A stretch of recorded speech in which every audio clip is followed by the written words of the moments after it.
We're out having a road trip. We're not leaving Tier 3, but we're on a road trip. And we are going here.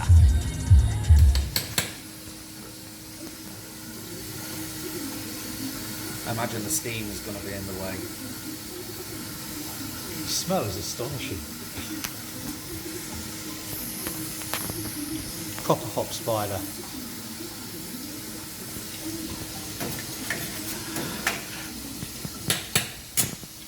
So have you done any video of this, or is this the first bit of video today of you making a coconut shy? Yeah, you're the cameraman today, mate. Alright, okay, good. I'll try not to fucking swear too much then. No, I've not had a chance. I've got 3 or 4 yeast to look after today. Trying to get some self-counts done on them. Actually, just for the video then, just talk through what you've just talked before about the yeasts. Well, I've just done a yeast count. Actually, somebody mentioned on one of my videos the other day if I was going to do a self-count. As we were talking about the Sanders yeast. I've not got to that one yet, but I've got it set out here. So what we've got is 4 different vials. One of them's containing some methylene blue at a 1% solution. That's to stain any dead cells that we have in our sample. This here was a sample of the raw Sanders yeast, straight out of the Erlenmeyer flask. Right. And then we've diluted it a couple of times to end up with a 1 in 100 dilution rate, so I don't have to spend 4.5 hours counting all the yeast cells on the hemocytometer. So we've got 9 ml of water, and to that we add 1 ml of our sample, giving us 1 in 10. And then we take 1 ml of that and add it to another 9 ml of water. That gives us a 1 in 100 sample. And then a couple of drops of this already prepared methylene blue, just so it changes that lovely kind of, they call it a cobalt blue. And then what happens with that is the dead cells, the wall membrane on the dead cells can't keep that staining out, whereas the live cells can. So the dead cells will take up this blue stain, so you can see them on your plate when you're looking through the microscope. And then we just use a hemocytometer to take a sample, which has a set volume on it. And on that set volume we know exactly how much liquid's in there. And then we'll count how many yeast cells are in some certain squares at around 40 times magnification, sometimes a little bit higher. Save me doing all of it, there's a little cheat sheet there, you can see the cells that I've counted, and then underneath on the other side of the slash is the dead cells that have shown up. Okay. So we know we can calculate our viability The from health, there as well. yeah. And I've just got a little Dorman's clicker, just so as soon as I'm just scrolling across the field of view with my eyes, I just click this really fast. And then we add it up to a few calculations, which I've got on cheat sheet over here for, and that'll tell you how many cells we've got in the flask. And in this particular flask, which is a Bohemian lager yeast M84 from Mangrove Jacks, we've got 9.1 thousand billion cells. So doing it this way means you don't have to count all of them individually, which is handy. Yep. And then we've got a yeast starter on for the Bernie Sanders yeast, which seems to be popular at the minute. I know you've got some on the go. Yep. I know. I think Andrew Lynch He's got half a kilo block or something stupid. Well, if I'd have seen that they did those, I know. I didn't realise they. Yeah, exactly. Because I use the half kilo blocks for pretty much all the other yeast. So we've got some SO5 here, for instance. Okay. Yeah. They're about 45-50 quid a block. I would imagine the stuff from WHC labs might be a little bit more expensive because they probably don't have the economy of scale that Fermentis have. But yeah, this is the second generation, I think, of the Sanders yeast. Yeah, it will be. Came initially out of the pack of 200 billion cells, and it went into a 2 litre flask on the side there, and that generated, you'd imagined or you'd hope, double the amount of cells available, and then we've gone into a 5 litre flask, so this is the first gen in 5 litres. So yeah, I'm counting the cells, seeing if we've got enough to go into a beer. I'll probably get these into a 500 litre tank next week. I don't think these will be ready this week yet. The lager probably will be, so we'll get that one going quickly. Hopefully they'll all be ready for December, so we can get some beers out on the website. Do you want to just mention the idea that we talked about before, or do you want to keep that a bit of a under wraps? No, I suppose we can let it go. Yeah. Thinking about doing some beer advent calendars, provided I've got enough beer available to go in all of them. So you'll be able to buy a box, and in that box you'll have 12 beers of Christmas. So hopefully we'll be able to do 12 different beers from the brewery, and then we can double up with a 24 box as well. So 24 beers a bit. At Christmas, like a proper advent calendar. Right, can I go on record as being the first person to order one? Yeah, you can That would be. There you go. Right, it's on record now, and if just we in don't have case. enough Harrison's Brewery beers, I think we will, but if we don't, we'll see if we can get some more local craft breweries who are doing can as well. We'll chuck a few of them in. Something like Black Iris or something like that. They're really popular at the minute. I like their beers. So it'd be nice to do it. But yeah, in the process of counting the yeast, the light's packed up on my microscope. I'll just show you what's happening to it. Is it plugged in? Well, there we go, look. It's not working at all now. So before, it was just, it was flashing like that. So I've had to shove the torch underneath to finish my cell count today. But yeah, and I've got to also repair the cask washer today, so I've got a couple of jobs on it. Just so people are clear, this is Saturday. This is Saturday. So this is trick or trick, today, isn't it? Rather than there's no treats at the moment. Trick, trick or trick. Yeah, trick me into working on a Saturday. But I wasn't busy yesterday. We canned yesterday. We did 1,000 cans of ale. No, 500 cans of ale yesterday. And this is just, again, this is the coconut shy. Yeah. And is this your 5 kilo of? This is 5 kilo. 5 kilo. It's already I've been in the kitchen and borrowed the food processor from the chef, and I've wanged it all through. This is how it came originally. So for those of you out there who've been using wholesalefoods.com for the coconut, which I found were the cheapest people to buy it from in bulk. The organic stuff was cheaper than the other stuff as well, strangely enough. But I imagine it's all the same stuff. There's another company called Nuts in Bulk. I think they're out of Ireland somewhere, Northern Ireland, and they're around two-thirds of the price. So I ordered 30 kilos last week, and it came this week. And it arrived looking like toenail clippings from the local old people's home, and you want to increase the surface area a little bit. I find, just so you get more. So you just blitz it in the. Blitz it through the food processor, yeah. Just the blades, nothing, no grater attachment or anything like that. And then it's just crumbled up into that kind of. It's about the same size as your grain, I imagine, isn't it? Yeah. It's not a lot bigger at all. And then. It gives up its oils a bit more readily than in the boil. Right. Or in the whirlpool. We're not going to boil it, we're going to whirlpool this bit. And what sort of state does that leave your fermenters in? It wasn't too bad last time because I've contained it within these kind of hop baskets that we've made. Yeah. So it wasn't that bad. Last time we had it in tank 4 over there, and after I think we canned a lot of it, and then we put some in Firkin for the pub as well. There was just an oily residue, and as you're going down and draining the tank, it kind of comes off the surface of the liquid and sticks to the sides. Yeah. So I gave it a rinse straight away, and then the caustic that we use, Chloroquest, just rips that oil straight off. Like super powered washing up liquid. Right. Cleaned it up nicely. Gonna have a little bit of a break there, boys and girls, because my fucking arm's killing me. How's it going with the planning for the pub then? Yeah, so on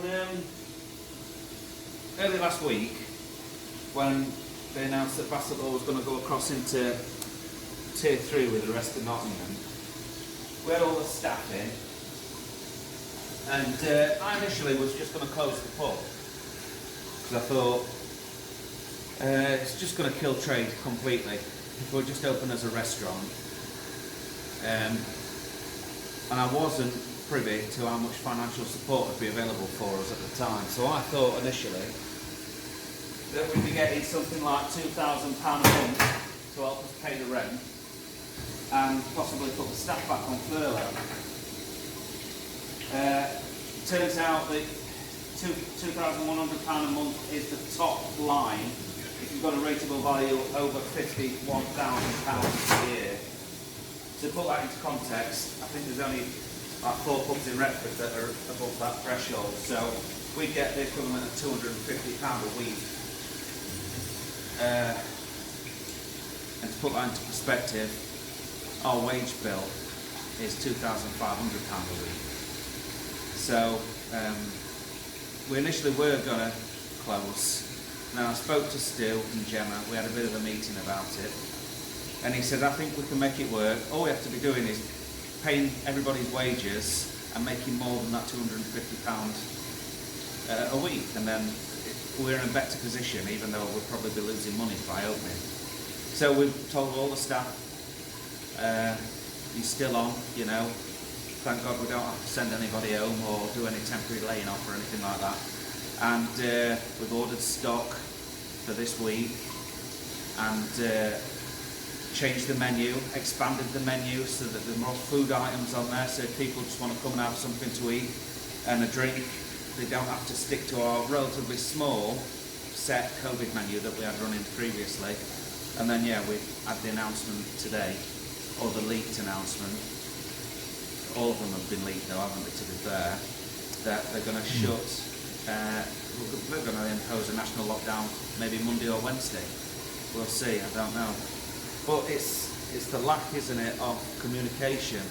And the ability to be able to plan at least more than a week in advance. Absolutely. So there are a few anecdotal examples of how this failing is continued and continues, but it's continued throughout the year.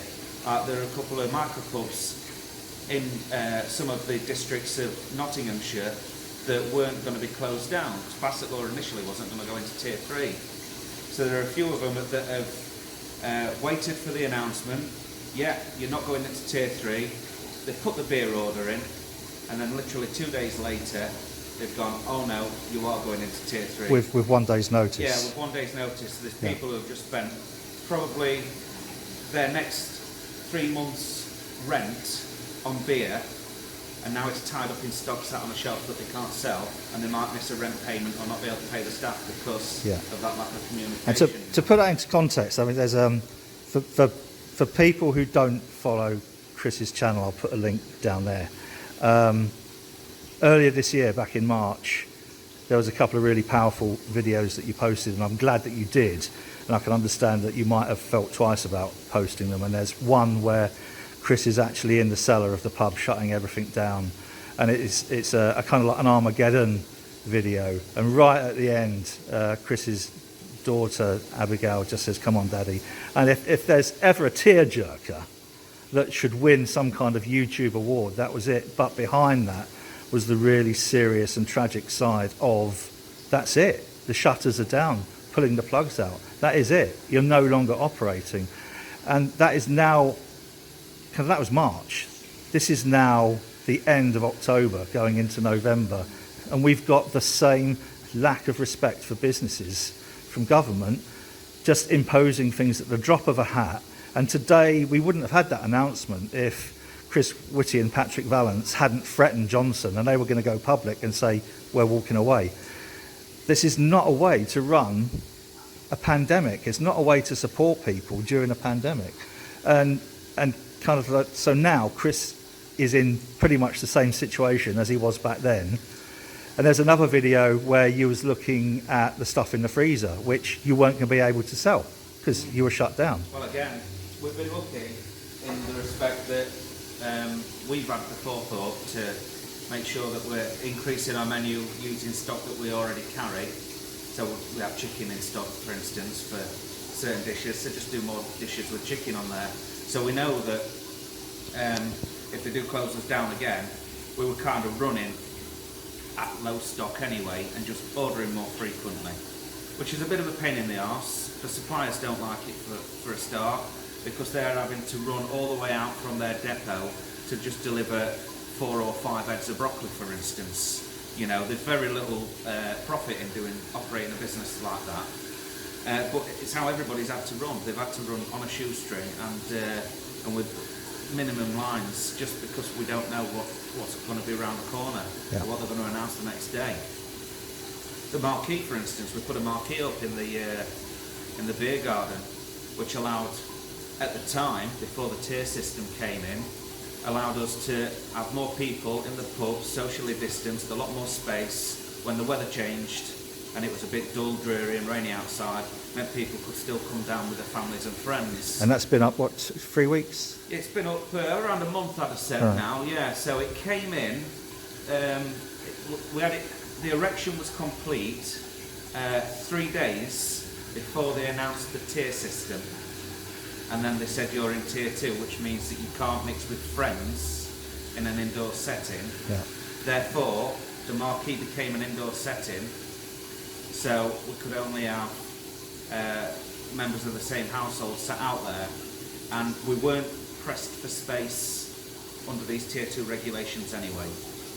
So if I'd have known that, I would have saved myself 750 quid and £150 a week on rent on that marquee, and that wouldn't have gone up either. How long are you tied into keeping that, or can you get rid of it? I could get rid of it, right. But again, it's 750 quid to put it up and take it down. So we say take it down, and then Johnson et al. Changed their rules again in 2 weeks' time, and we want it back. So you just don't know, do you? You can't jump the gun. But to put it into greater perspective, because I've got mates who watch my channel in like Australia and America, what's happened in the UK has been a series of different actions that have affected pubs and the hospitality trade, including closing at 10 o'clock at night, which is when I usually go out. Well, perhaps not so much now, when I was younger. The not being able to meet your family and friends inside a pub, the only being able to open if you're selling a substantial meal. All of these very seemingly small actions have a cumulative effect of effectively shutting down a pub anyway. It has an effect on the confidence of the customer. So you might be geared up and be able to survive under these regulations if you had a steady throughput of clients through the door.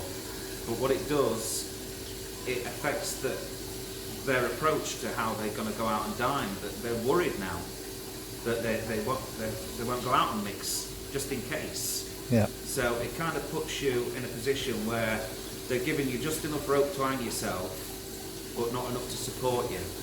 So it's like, look, we're doing you all a favour. We're not closing you down. You can stay open, but you can't have any customers because we've told them all not to go to your pub or to your restaurant. Which again, a throwback to March, was where Johnson said pubs can stay open, but you mustn't go to them. In week 1, yeah. So week 1 for us, back in March, was, apart from the day when he did close the pubs, which saw an outpouring of people on what would you call it these days, a last hurrah. Everybody went crazy on that Friday. If he had a tiered approach to that, to closing the pubs, giving us notice, you wouldn't have had that influx and that rush. But that week up until that Friday, it was dead. Yeah. You know, it was half the turnover that we'd normally expect. And then obviously when he said the closing on Friday, everyone made a beeline and went out. And it's exactly the same thing what happened this week. So we knew that as of midnight on Thursday, it was going to be midnight on Wednesday, and then they moved it back a day to midnight on Thursday for some reason. But on midnight on Thursday evening, we saw a lot more people trying to come out for a drink because they know that they were moving into tier 3. So the way they're approaching it and the way that they're putting these measures into place, I think are causing people to go out and mix. These kind of well, we've seen that we saw that in Liverpool, in Manchester, in Newcastle. and they have effectively constructed a situation whereby they've manufactured super spreader events. That's right, exactly what's happened.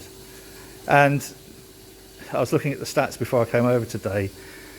It's thought that between 3 and 5% of new presenting cases can be linked to the hospitality trade. So even in the worst case scenario, that's 5 people in 100.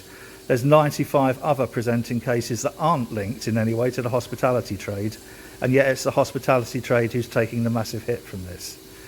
Yeah, I think that I don't have the data, but I've assumed that a lot of the transmission's happening on an indoor setting in private residences because they've got nowhere to go, whereas if the pubs were kept open, you'd be able to have a safe environment to come and mix with your friends. Which is the ultimate paradox of all this, which is that they're shutting down the safest places where you could go and socialise. Yeah,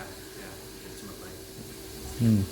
I'm going to stop there and let you clean your mash tun out.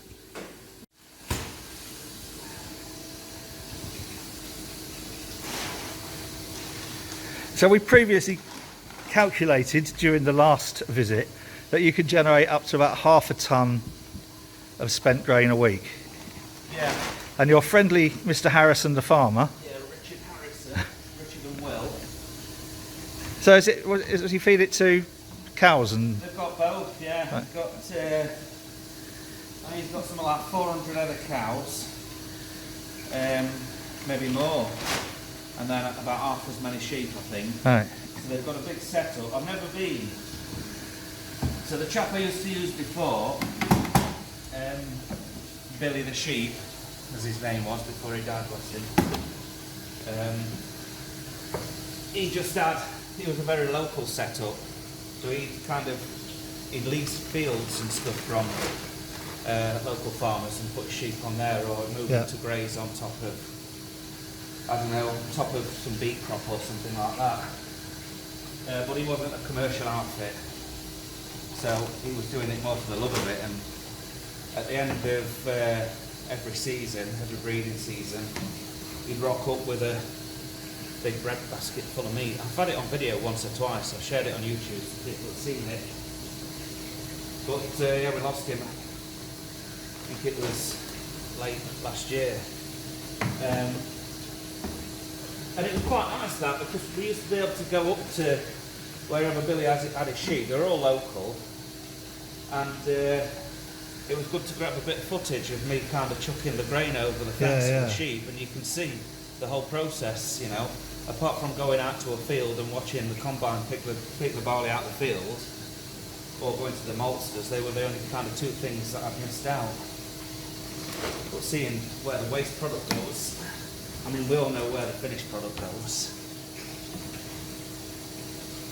But yeah. In those cans over there. So yeah, it's a bit more of a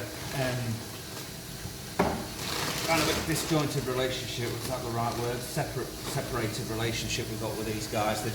I put the bags of grain outside, and whenever they're passing, because they are that busy with all the animals that they've got, they have very little time to say, "Oh, I'll drive." Do they pick up from other local breweries as well? No, they were actually. This is how big they were. They were getting container loads from some of the big breweries like Molson Coors. Right. Wow. And they were driving them. They were paying for it all, though, you see. Right. So yes. even though I can only give them kind of 12 bags at a time, it's free for them. And it's worth them if they're in Morrison's or they've nipped into town. They just buzz by and pick them up. But the trouble was, sometimes we'd have a few bags left outside the front of the brewery for 4 or 5 days. So in the summer months, I used to give them a reminder saying, "Now then, they're getting a bit high, these bags, so you might want to think about getting them moved." A different form of spontaneous fermentation. Yeah, and it stinks as well, doesn't it? God, That's one thing that I was drying stuff out during the summer, just to try some different type of bird feed, and I gave up on the idea and went back to feeding the fish with it.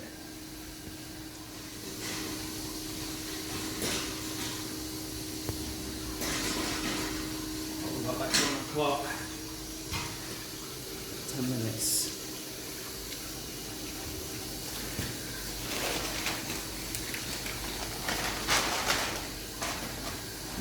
Okay,